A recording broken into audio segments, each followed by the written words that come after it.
A quick word about the glaze that I'm using, that I'm mixing up. It is mostly, in this case, liquid. This is the Winsor & Newton liquid that I love. I happen to really like using it because it's got this kind of thick impasto feel. It holds the brush strokes and stays open for plenty of time, but dries pretty hard.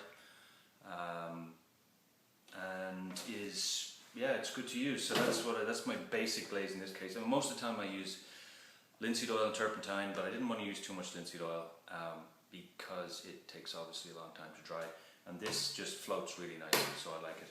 So I'll add a lot of this regular old Japan dryer just from Home Depot or whatever.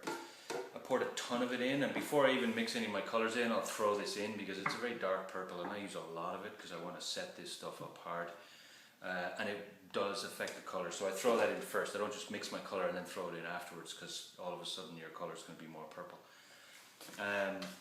Little terpenoid too, a little odourless terpenoid. Throw that in as well. I don't really have like a particular formula for this, not for this glaze. I mean, it's really mostly liquid. It's 90% liquid. Ordinarily, if it's just linseed oil turpentine, I use 2 parts turpentine to 1 part linseed oil with a little dryer thrown in as well. That would be my traditional glaze, but it's a very loose glaze and a very watery glaze. I want this to be thick. The Cerused oak that I'm copying, the white figure grain kind of really sits on the surface and is almost like a relief. So I want that. I want to make it thick and soupy. I'm using artist oils. I don't use pigment, like pigment dispersions for mixing glazes. I like to use the artist oils. I feel like they're ground a little more finely. I have less trouble mixing them in.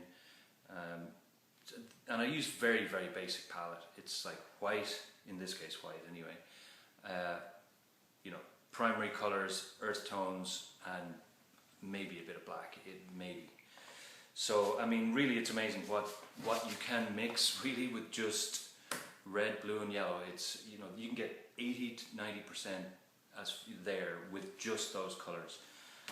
So that's really what I do. So I get a clear, whatever, translucent mixing pot, throw a bit of my sauce in there straight from here, which is the liquid mix.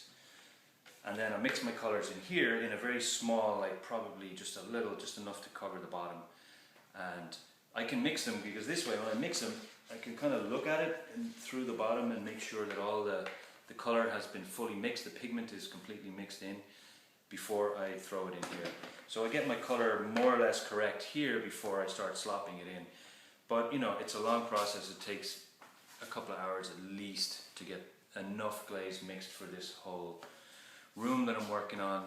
It's going to take, I mean, I'll probably mix a half a gallon. It won't take more than a quart just to do everything, but I definitely don't want to run out.